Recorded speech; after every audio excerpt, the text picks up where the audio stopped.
Part of why I left was to process a lot of things that led me to wanting to just disappear for a while. And although that's still like a very big part of me, like there's a lot of growth that's happened in the last 2.5 years. And that stumbling around in the dark trying to figure it out is quite daunting, but what you're stumbling around for is like a sense of self and a sense of peace. You know, there was one moment in southern Utah between Zion National Park and the Bryce Canyon. And like I just like stopped cycling and broke down at the side of the road and cried. Like full on sobbed. And that's because it was one of those moments where I thought back to how far I've come since that time. But when I had this unexpected, sudden, really intense emotional response that just like comes out of nowhere, I was like, wow, yeah, I have come a pretty long way. If anything happened to me right now, if I didn't live to see tomorrow, it's like, I'd be proud that I lived like a good life. Thoughts like that used to mean something like completely different to me, and it was unexpected to feel that, but then was just so immensely proud of what I've done.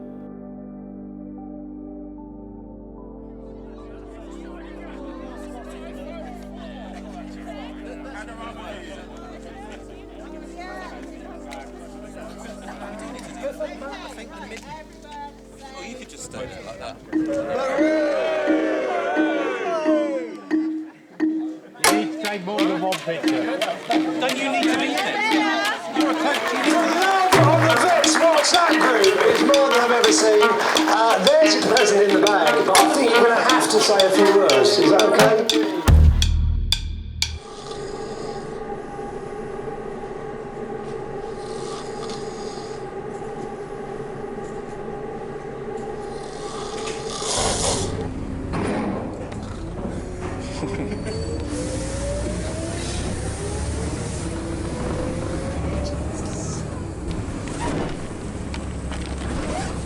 UK style. 3 days to just send it across the UK and then get back. There are these rules out there that I thought that this ride had to qualify for when I left, and after a while I thought, if you're saying that you've ridden around the world, you like that qualifies it.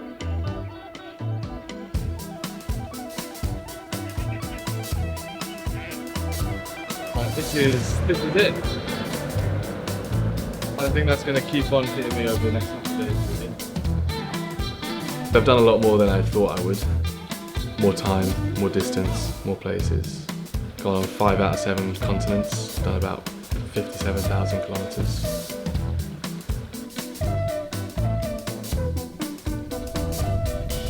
You know, since the beginning I had this idea to like start with a lap of the track, ride back into London, finish with a lap of the track. That moment and the thought of that moment has been such an anchor and something very precious to me. I first texted them on the 14th of April 2022. I think I'd like to cycle around the world, literally. So the last 3 years has been this. Get to Belgium, get to Liège.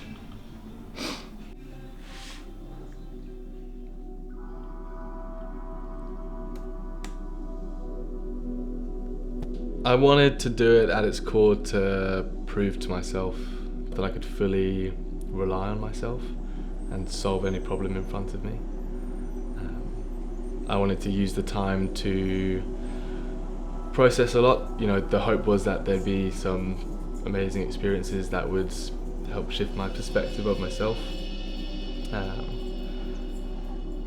and help me come a little bit closer to what my life would look like from then on.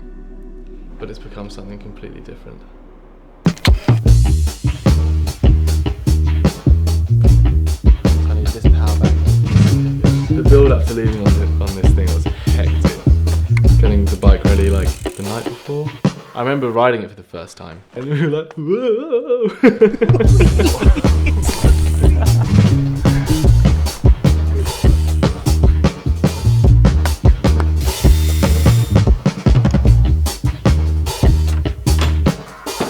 today. Okay. Give me a fist bump. Hey Gino. Hey Lily.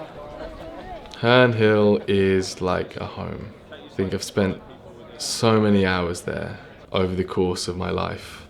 It's a place that has played a huge role in developing me into who I am today. It's where my friends are, it's where my work was. The sort of place where you'll always feel so relaxed. Dad, are you in, Dylan? We left on the 27th of August 2022, just after the intersession. And I remember feeling really emotional about how many people showed up for the ride out.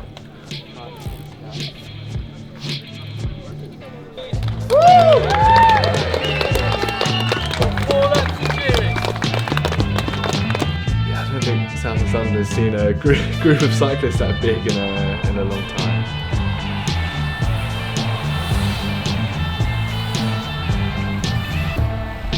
We got closer to Dover and it got a little bit smaller and it whittled down until there was about 10 of us left. Gathered everything and then kind of just left.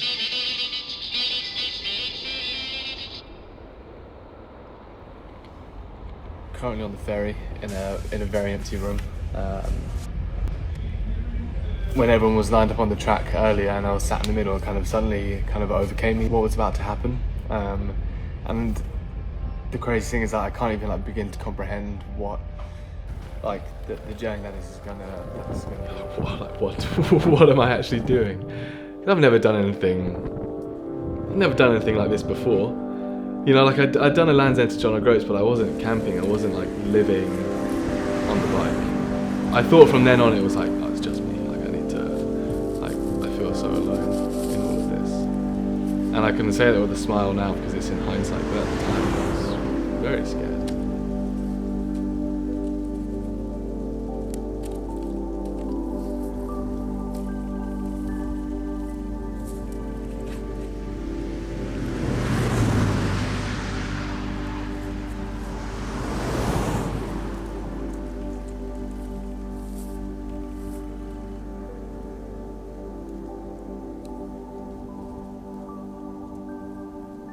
First chapter of the trip would be leaving home to arriving in India. This specific bag right here, that's the official baguette bag.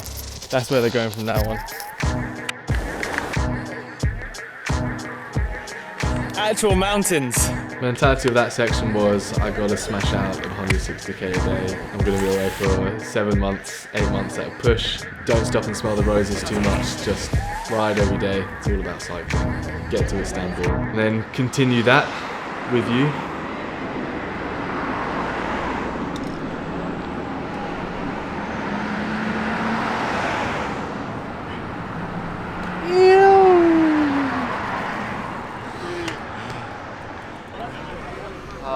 I've learned so much in this like last month. That is, I think this is Bulgarian lev. That's Bulgarian. And it's just, I think that's Bosnian. I'm not sure where that is. Some euros there and some... I've known Boru for a while. We used to share lifts to and from the track at Herne Hill, and we'd go there to train and race. I didn't see him for a couple of years when we were younger, and then when he came back to riding again, he was one of the only people who I could go on like a 5-hour ride with and not necessarily talk about bikes. I stopped racing and started getting into film and photography, and when Boru told me about this trip that he wanted to go on, my first thought was that maybe there's a way in which I could help document it. It was always going to be the case when he left that I'd meet him in Turkey. I went to Istanbul and arrived there a couple of days before him, having seen him in London, it was about a month before. It felt so significant at that point that he had made it across Europe, and this was the first big chunk of his trip. He'd spent so much time by himself and it was just really nice to be able to laugh and joke in a way that you can't really do with strangers immediately.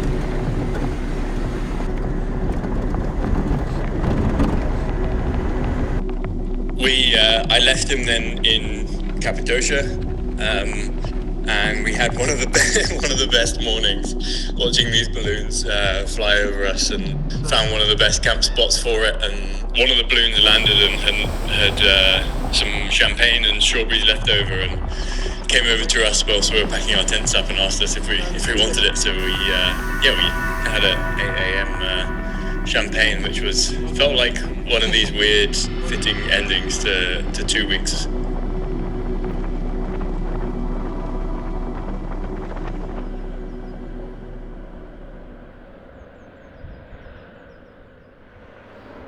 I keep on getting these right. I keep on thinking ahead of like the rest of today, tomorrow, and after. And I'm like, how is this? Like, how is it finishing like this? Like with this weather and this scenery.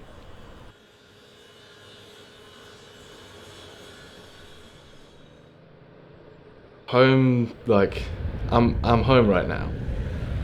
Like, where we've ridden the last few days has been new, but it's like, it's still the part of the world that I'm from.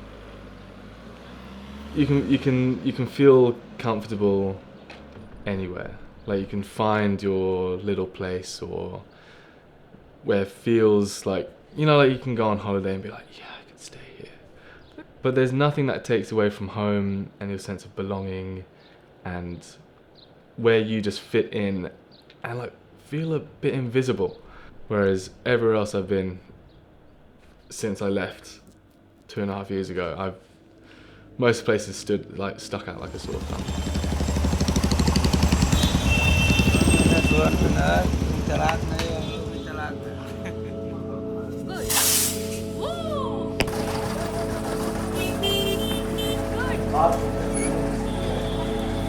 Yeah, the next stage would be India to Malaysia, because I was still figuring it out. It was a halfway point between knowing what I wanted to do but not feeling if I should stick to the original kind of mindset that I left with.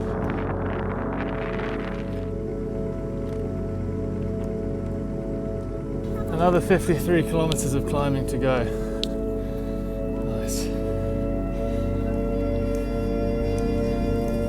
There was this one time, it was when I was climbing up in Sikkim in India.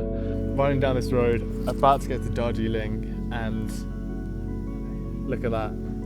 Look at that. And you turn this corner around to the right and you can see Kanchenjunga. Insane. Like, you think it's the clouds at first, and you're like, oh no, like that's just like the Himalayas. And you're already at 2,500 meters, and this is at, you know, 8 something. It's just someone's house right there. You know, and like, I was just standing there looking at it, like tears in my eyes. And then everyone else is like, what's he like? what's he looking at?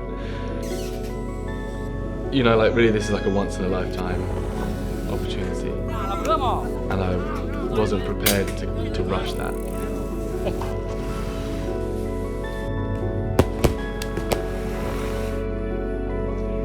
That was wicked. I was sat behind you. I came to this realization that, yeah, I'm going to need to put time into this and nurture this opportunity that I'm fortunate enough to see.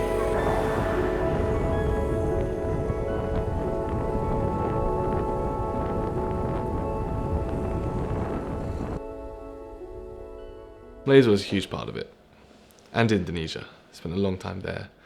It's where I felt most confident in what I was doing, and that I was doing the right thing to slow down a bit.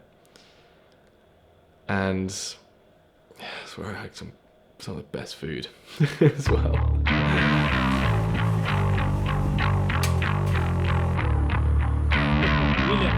Yeah. This is the same. I think during his journey, at some point I kind of like chat with him, and I said, as soon as you land in Malaysia, just let me know. He ended up in Kuala Lumpur, and then I remember at that time he wants to base here for a few weeks or something initially. I think that time was during Ramadan. It's like a fasting month. So I actually invited him to go to the mosque and stuff, and then break fast together with the local community. So I think he kind of enjoyed that. Then I said, hey man, this place is gonna be available for another like 2-3 months. So if you want to stay longer, then yeah, you're more than welcome. He built up quite a nice base and linked up with a lot of people, and especially kept mentioning about food and stuff. So I think that's how he ended up staying here a bit longer. He's from London and he left everything out there and just to explore the world or with his bike ride. To me, I find that it's like kind of interesting talking to him because he's got a different perspective of life. I just said good luck with the journey, and if you've ever been in Indonesia, give me a shout. It'd be cool to ride together. And then he said yes, but the plan is to fly from Singapore to Australia and skipping Indonesia. And then I said to myself, well, we'll see about that. Yeah, Benteng Jawa is 1,500 kilometers race across the island of Java in Indonesia. When he finished the race, came in first, broke the record that year. And then I said, Boru, would you still like that beer? Because that's what he requested to me just before we started. And then we rode through Bali a little bit, mostly through the northern side. I just had this feeling that he would appreciate what we have here in Indonesia. We hiked Rinjani, the second highest volcano on in the country. Finally sunrise. Boru and I crashed in Mandalika, South Lombok for a while. And then where did he go after that?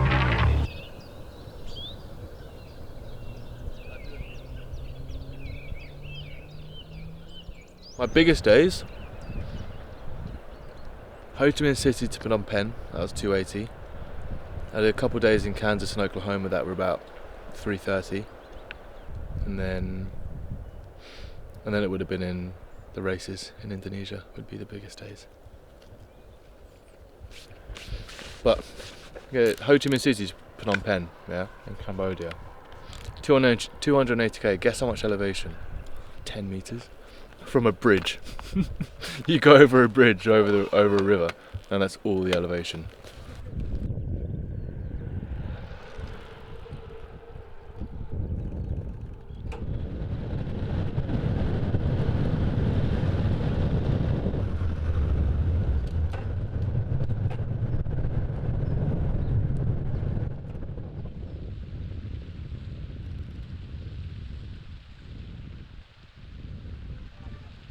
Stage after that would be Philippines and Taiwan.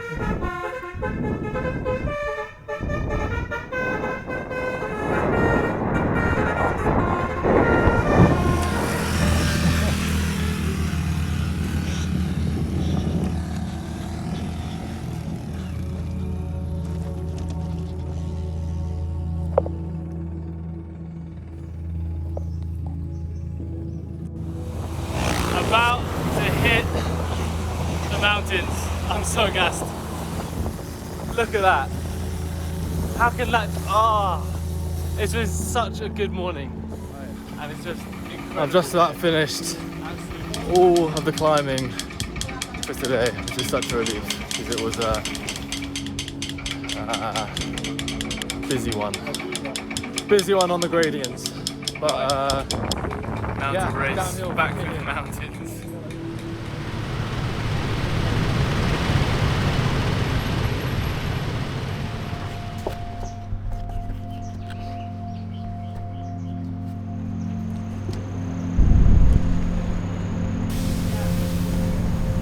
I've described Taiwan as maybe the biggest small island there is. Like, as the crow flies, it's not far, but then everything is just so grand here. Like huge mountains, like well over 3,000 meter peaks, these beautiful lakes, like this one, Sun Moon Lake, that I'm riding around at the moment, like somewhere over there having some food. And these two people sat down and we started chatting. They gave me some cake, and like chatting mostly in Chinese. Like I didn't understand a lot of it, but he could speak some English. I told them all I know is 谢谢, ni hao, hao chuo ma, and tian tian. That's the only Chinese that I know. But yeah, they showed me this place that I can camp, and it's got like I'm gonna cycle up to Alishan. I think that's how you say it. And it's one of the national forests in Taiwan. I might go to the park and walk around. The other thing is that Andy is so strong. I'm struggling here. What a day. Like 212k, 2,600 meters of climbing. I'm gonna shower quickly. It's been a few days since I've stayed in a bed or had a shower, so I'm looking forward to it. I'm gonna go get some food. Get really kindly. And like when I set off on this, you know, I planned the whole route. God, I don't know why I did that, because like the best knowledge is local knowledge. So I'm just like super grateful for like, you know, everything that's happened that's led me to this point, to be able to meet someone like Andy who can like take me on like the most beautiful roads. I didn't get many shots at the end because like it was starting to get dark. He was putting me in a box. I was struggling a lot, but Andy's so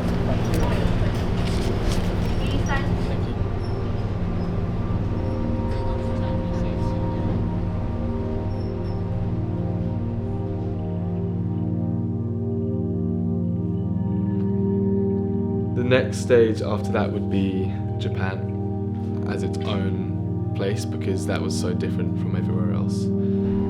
It's where I struggled the most on the trip with, if I'm honest, some like things that I thought were in the past kind of really came up again. It was freezing, it was cold, there were days where it wouldn't come above 0. The mech can't like sit back because there's ice stopping it.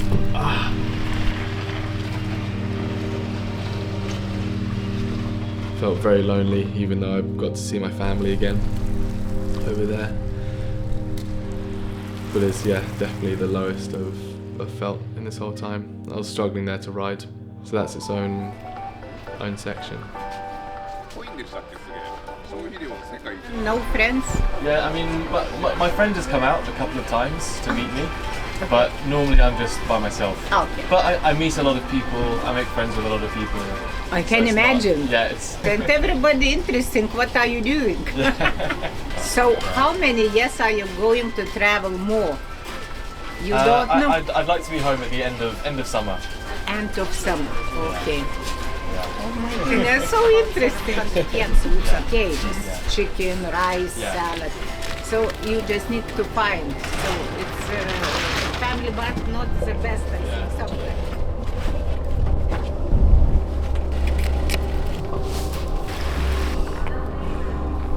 Station? Yeah, station. Hi. Oh, we swapped. Yeah, that's a great idea.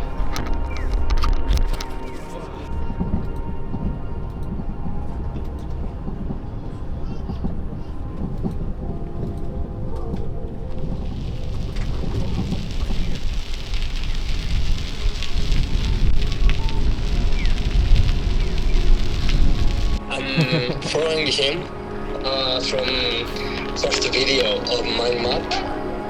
I think this is the biggest city in Hokkaido. Sapporo.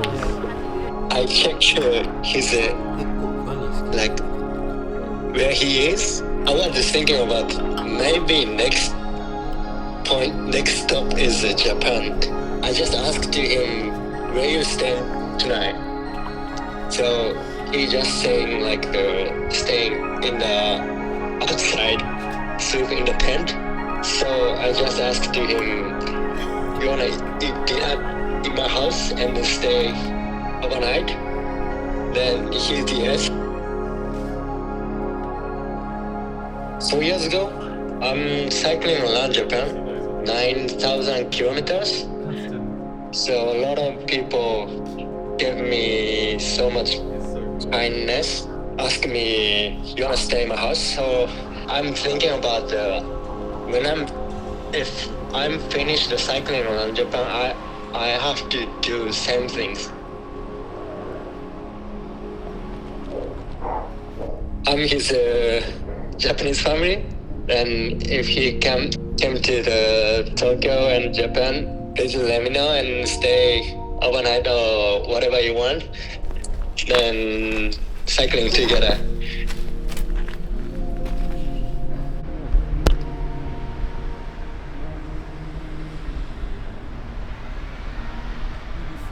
Pardon? England. In England. Yes, yeah. Hi. It sounds very nice. Nice. Yeah.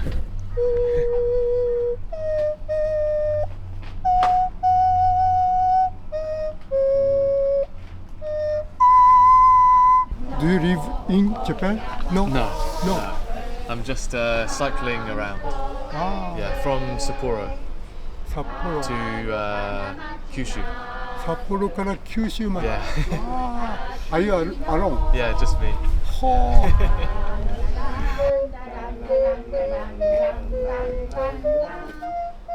Is this the music? Yeah. 30 countries national anthem. Oh, really? Hi. Wow. In British England. Yeah. Ah, you have all of them. Ah.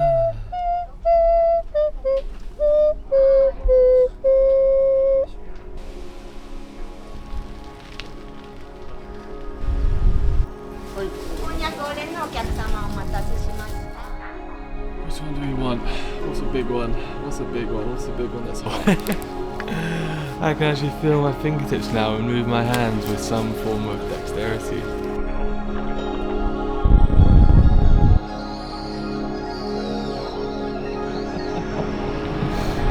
I'm riding into Tokyo now.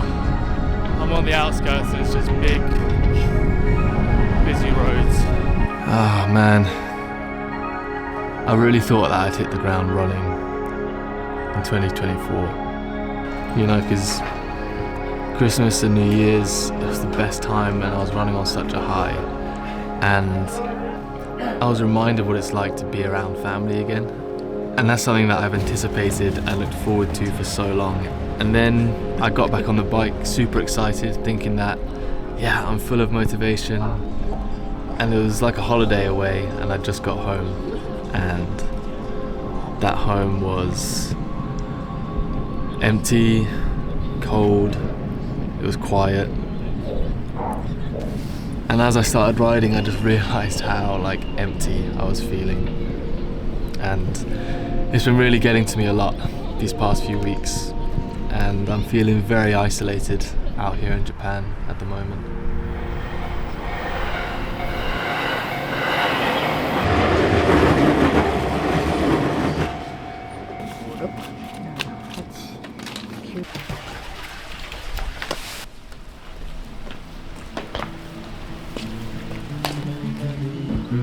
Yeah, screw it up.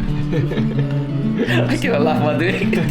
I've been staying with John, who first messaged me 9 months ago. He's from Kuching in Malaysia and works here.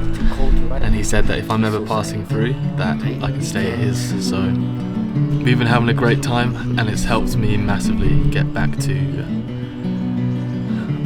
where in my head I want to be to continue.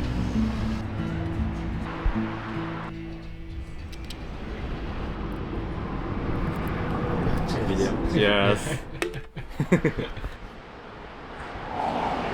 I went to London just last year. Oh yeah? In July. Oh nice. Yeah, I left London just under 1.5 years ago on the bike. Wow. So I've cycled here from London. Eh? Yeah. A long way.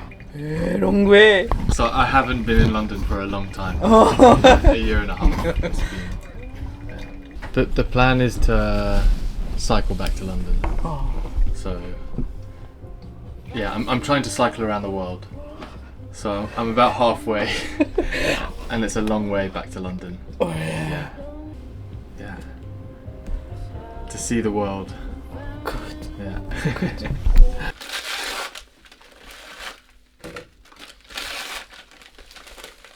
Today we're going to see signs for the south and for London. And that's what I really want to see. I make different playlists in different months. So I can look back and see how I was feeling. But yesterday I was just listening through like all the light songs. So that's like the ultimate playlist. And I got back to somewhere, I think I was in Australia at the moment.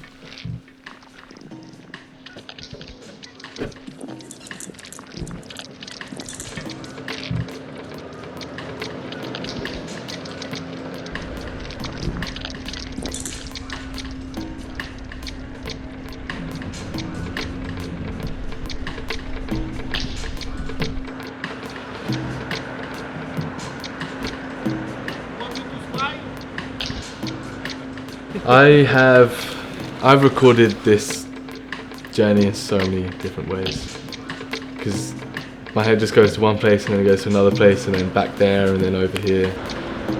When I started I was like, I want to take loads of pictures throughout the whole thing. I want to make like a photo book afterwards. And then after a time I was like, not really finding much creativity through taking pictures, so let me record it now all through writing. And then I'd write loads. I'm spending way too much time writing. Don't do voice notes. Just do voice notes all the time. Like, no, why don't I'm getting a bit like, just uninspired by doing that. Why don't I try and make a video? Why don't I do this or do that? So it's changed so much.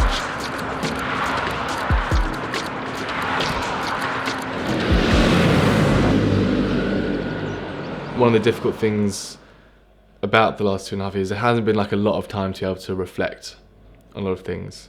Every day there's so much stuff happening and you've got such like a huge input of information and you're processing it in real time, and then you wake up the next day and it's the same thing, and then like the output of that process, you don't always have time to then turn around and kind of reflect on it fully. You can start to do that, but you start to get like a really big backlog. Do you remember at that campsite? With the cat? Yeah. There's thousands of experiences that I've had that no one else knows about. They'll never go on social media. They're just like the little things that happen and like fulfill your day. When I decided to do this, as you know, I was just wanted to kind of disappear for a bit and show up 8 months later and be like, yeah, did that, came back, like get on with life. And so I definitely don't feel any pressure to try and record or document everything in a way that just kind of fits the narrative of social media. I just use that for some things as a diary of things that I kind of particularly meant something to me or something that happened. And it's allowed me to meet loads of people. If you need a place to stay, I'm here. If you're coming through, like, let's get on a ride. Stop here or go to that place if you're in, I don't know, Virginia and you want some like good food.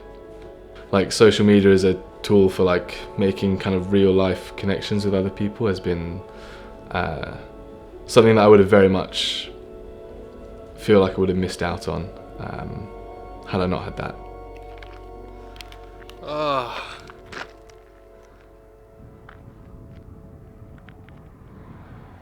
Let's ride this road. But first, I gotta put one of these on there. Found them.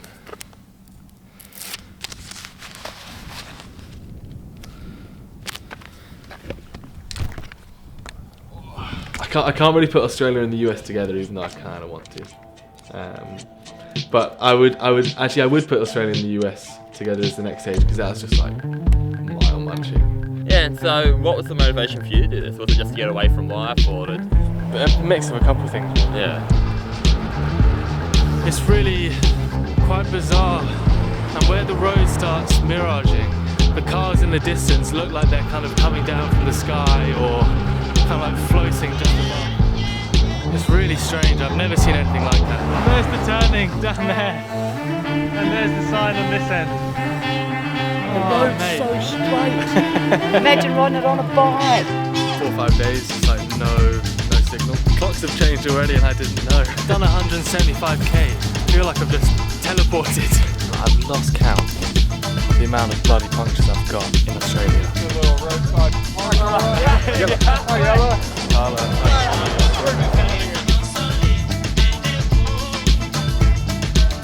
I finished the Nullarbor. To take that road by human power was a really special thing. And not just cyclists, there were 2 walkers. Meeting those people and being inspired by other people with their screw loose in the right place. Yeah, the same as me. Like I've got it too.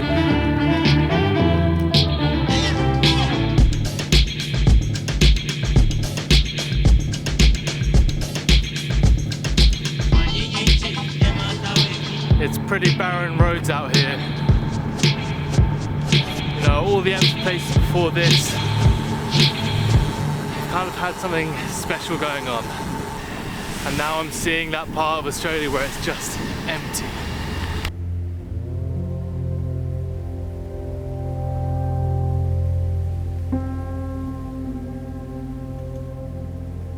The first thing of his that I saw was him crossing the Nullarbor Plain. I was totally struck by what a bizarre and incomprehensible thing to do. There is also this really deep humanity in all of the content that he creates. Some Australian names are really funny, and my favourite one so far has been Mount Remarkable. But this one takes it. It's just Mount Difficult. Weird shit on his stories of like the most like barren land you've ever Yo, dude, Cabagra! The internet is like increasingly inhuman and increasingly kind of isolating and narcissistic, but there was something that just struck me by what he was doing, so I just messaged him and I was like, holy shit, what are you doing? I want to help. Nothing really kind of evolved quickly from there on out, but as he approached Sydney, he kind of kept in touch, and then like one day just showed up here. He had a bit of a strange, like sentimental desire to conclude the west to east crossing of Australia by arriving at the Opera House and, you know, taking some photos and dipping his wheel in the water. Very mellow, very beautiful human who's just kind of got a plan but is also drifting with the wind.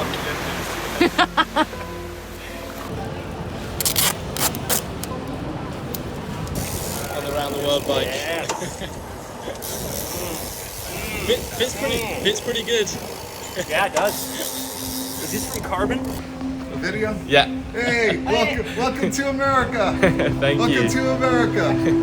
I think I initially saw the first mind mapping videos on YouTube and was kind of just very intrigued by Boru, and then also the fact that he was doing this massive trip, and it obviously took like a bit of a diversion and how long it was going to take, and then all of a sudden he was in, I think, LA. Day 6 of cycling across the USA. And he was coming west to east, and had the opportunity to meet up with them. What I've found over the years is, like, you know, you get out on a long bike ride and the world just feels a little bit smaller. You get to know people in a different way, and you kind of have a little bit more faith in humanity as you interact with people and communities. Cheers, Mo from Colorado. Stopped and sorted me out with some water. It's the first time I've ever been caught short. Woohoo! Boru, you rock, dude!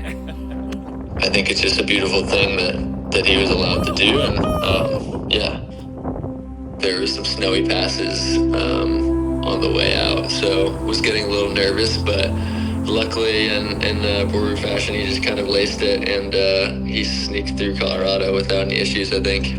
I drove an hour and a half from Silverthorne to meet up with him and take some photos. His stoke was just so infectious that the next day we decided to ride together up Loveland Pass, and just had a really nice day, and you know, the weather was changing, it was getting cold, but he just kept on pushing on, so it was cool to have a day on the pedals with him.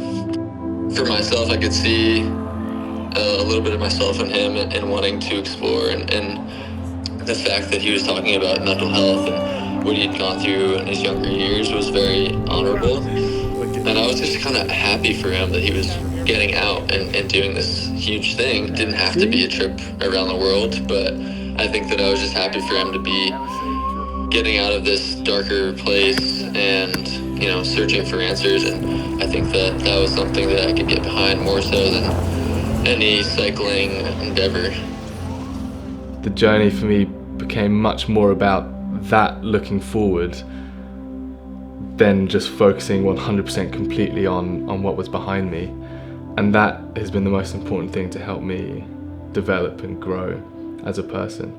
And I've just been kind of riding that kind of sense of purpose that gave me since then to get back home.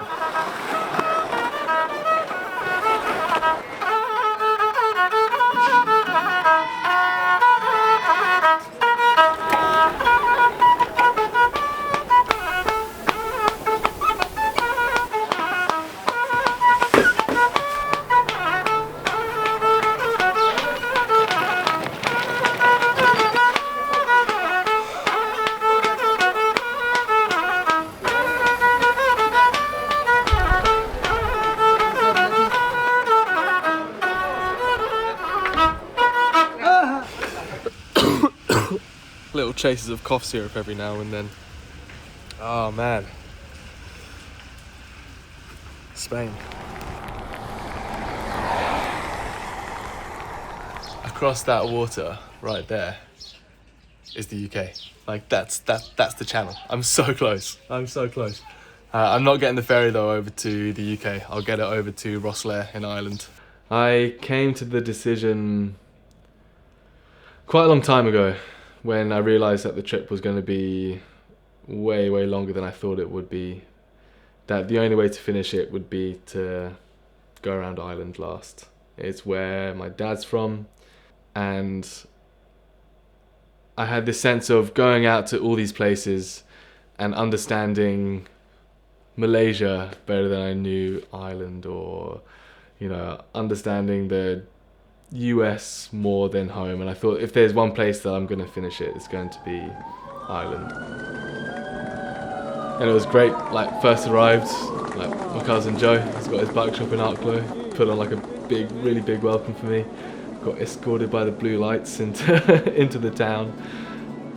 I don't know if you feel this way, but like, you were there at the start, you're there like at points on the way, and like here at the end, like, that's what I think both of our viewpoints was like, let's just like finish this on a high and enjoy it. And so my friends come out to join for the for the last loop, exactly. What country are you in, Boru? You reckon we're in Ireland? I can't quite tell with all the flags. Oh, Boru, I've missed this. We somehow got 2 weeks of the best weather Ireland had seen in a while, so it was all anyone was talking about, and it's obviously what we were enjoying. We just could not stop laughing, and it was pretty special. I mean, I hadn't seen him in a while. The gaps in the second half of his trip were much bigger. I think it was almost a year. I was slightly worried before that it would have the blues of finishing hung over it, you know, like this sadness. I guess for both of us that this trip and me vicariously living it through him in some way was going to end. I think it didn't have any of that. It was just pure fun.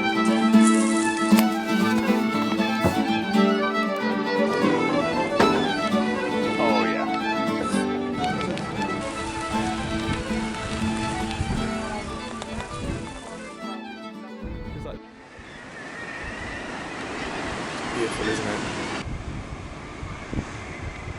Where are we headed tonight?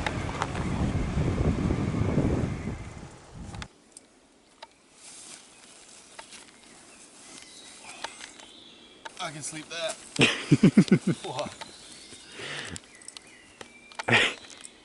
That's just the testing. I don't even know if I need the tent. So I first interviewed him for The Guardian about like the transition from child and adolescent mental health services to adult mental health services. And at that point, he was 19. It was about his recovery from the terrible experiences he had with his mental health. And then he came to my flat when he was 20 to be interviewed for my book, which was all about adulthood and growing up. And I had this sense of like hopelessness from him and didn't know where he was going, but also didn't really want to go anywhere. Like he'd lost his kind of drive for a good life. He talked about how he'd gone off cycling. The way he spoke about how much he'd loved cycling, and it felt to me like he was describing playing, like what it's like as a child to play in just a really free way, but also kind of hated the kind of, institutionalization of it, or the regime of it. So it was quite devastating to hear about how he'd kind of cut it out of his life. And then for him to rediscover that love of it in his own way and to go on this absolutely incredible trip felt like the sort of most meaningful way to like rewrite his story in a way, to take cycling back on his own terms and not as like something to use or exploit or win, but to learn about himself and discover the world and meet other people and discover them. It felt so like a grown-up way to play.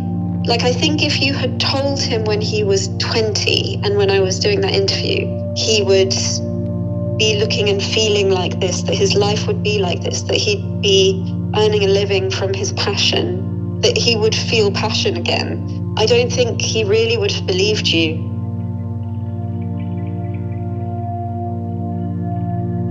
Boru, with his kind of capacity to be so honest and vulnerable, like really shows us what it means to be resilient in a very real way.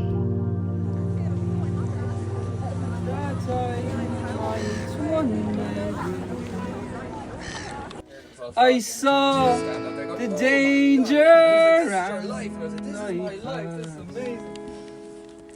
along the enchanted way, and I said, let's breathe, be a fallen leaf at the dawning of the day. On Grafton Street in November we tripped lightly along the ledge of a deep ravine where can be seen the worth of passion. Wonderful guy. Absolutely. The queen of hearts still making. On the boat, leaving Dublin Port on the way to the UK. We're going to be riding back in from Windsor. I'll be getting back to Herne Hill at 3 o'clock.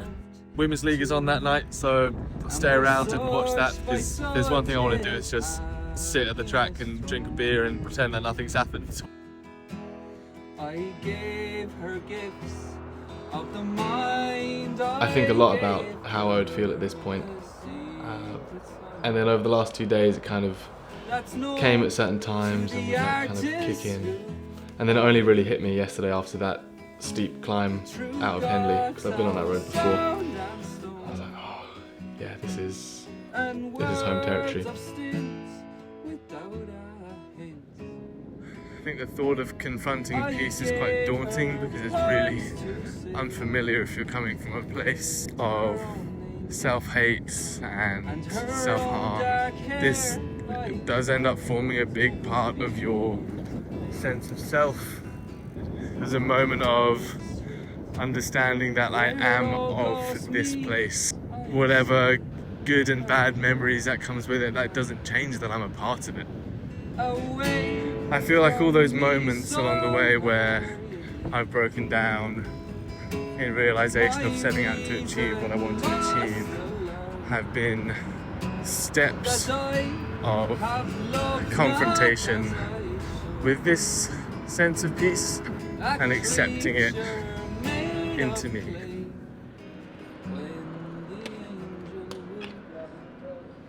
clay, he'll lose his wings at the dawn of the day.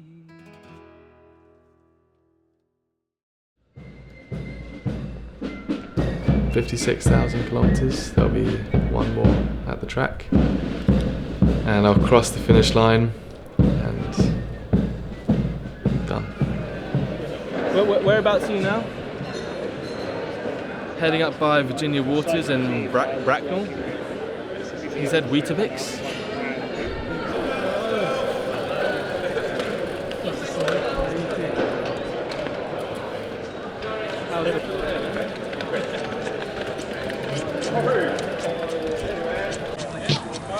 I guess we go.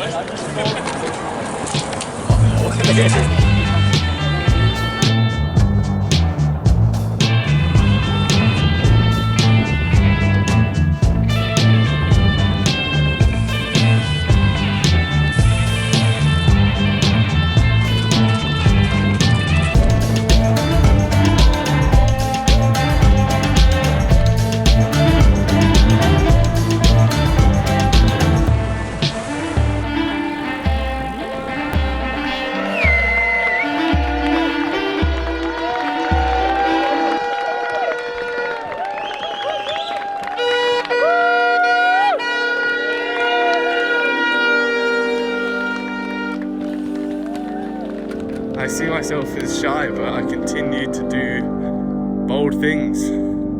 I think I'm nervous and apprehensive, but I have just cycled around the fucking world.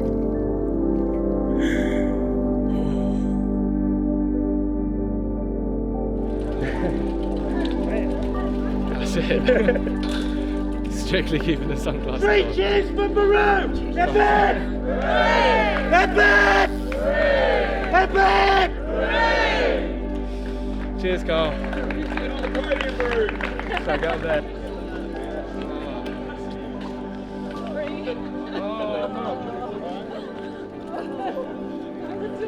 Go! Over here, over here, over here. Yeah, well, look, you only say hold back when you go.